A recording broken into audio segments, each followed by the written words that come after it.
Dari Komisi Informasi Provinsi Bali yang baru dilantik kemarin 4 Juni, ada beberapa informasi yang mungkin bisa kita sampaikan kepada badan publik dan ini mungkin menjadi bahan kritikan. Yang pertama terkait dengan undangan DPRD Bali.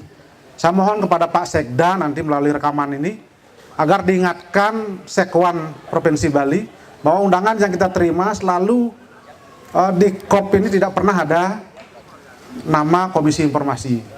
Ya, jadi di undangan ini saya pikir ini adalah undangan yang ada ini adalah undangan copy paste yang dari dulu sudah kita ingatkan bahwa kita di Komisi Informasi itu kalau mengundang dalam sidang paripurna itu ada di sini. Tapi dalam amplop ini ada ditulis dengan menggunakan pulpen. Ini hal yang prinsip kecil tapi memang sangat boleh dikatakan mengganggu sebetulnya. Jangan sampai kasus Mendagri, Komisi Perlindungan Korupsi itu terjadi juga di Bali. Mohon diingatkan kepada Pak Sekda, khususnya di Sekwan, karena ini sudah berulang kali kita sampaikan kepada yang mengirim surat itu. Yang kedua berkaitan dengan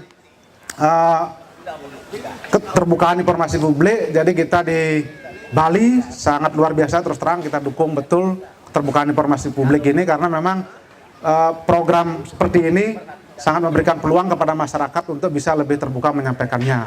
Namun demikian, perlu juga diketahui badan-badan publik ini, termasuk juga mungkin di Humas Pemprov Bali sebagai PPID, kita belum pernah menerima tentang klasifikasi jenis informasi yang akan dibuka dan dikecualikan. Ini catatan bagi PPID di Provinsi Bali juga, bahwa dalam Undang-Undang 14 tahun 2008, jelas disebutkan bahwa kita Komisi Informasi berhak untuk melakukan dan juga melaksanakan undang-undang untuk menilai kinerja dari badan publik. Salah satunya adalah PPID yang ada di seluruh Bali dan termasuk juga PPID di Provinsi Bali, karena sampai saat ini hanya KPU dan jajarannya yang sudah menyampaikan tentang laporan jenis-jenis klasifikasi informasi itu. Ini sudah 4 tahun keberadaan kita Komisi Informasi, tapi dalam setiap kali sosialisasi kita sudah sampaikan bahwa ternyata memang karena pejabatnya berubah, berpindah dan sebagainya. Karena nanti kalau masyarakat meminta informasi terkait dengan badan publik itu, jadi mana informasi yang dikecualikan, mana informasi yang dirahasiakan, dan mana informasi yang terbuka, kita harus minimal tahu sehingga jangan sampai menjadi sebuah sengketa. Satu sengketa yang pertama kali kita proses waktu pertama kali kita ada di KI adalah tuntutan walhi terhadap Pak Gubernur Bali terkait dengan informasi Taman Hutan Raya. Dan itu akhirnya sudah proses dan kita putuskan. Dan yang kedua sekarang yang sedang sudah selesai adalah bagaimana terkait dengan penerimaan CPNS di Undiksa.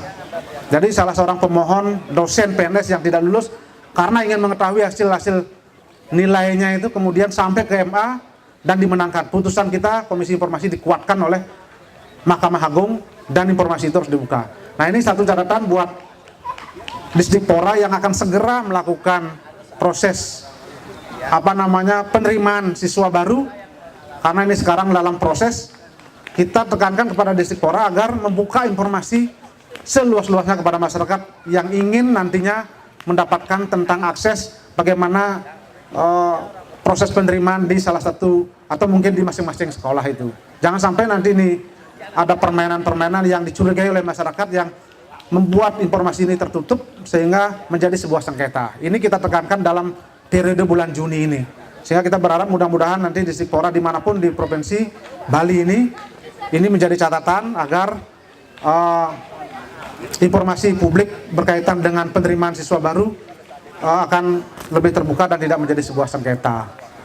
Mungkin itu saja kira-kira untuk sementara yang kita bisa berikan, dan mudah-mudahan nanti dalam kesempatan berikutnya kita bisa berpartisipasi, dan kami dari Komisi Informasi jelas sangat mendukung era keterbukaan ini karena memang inilah roh dari Undang-Undang 14 tahun 2008 tentang keterbukaan informasi.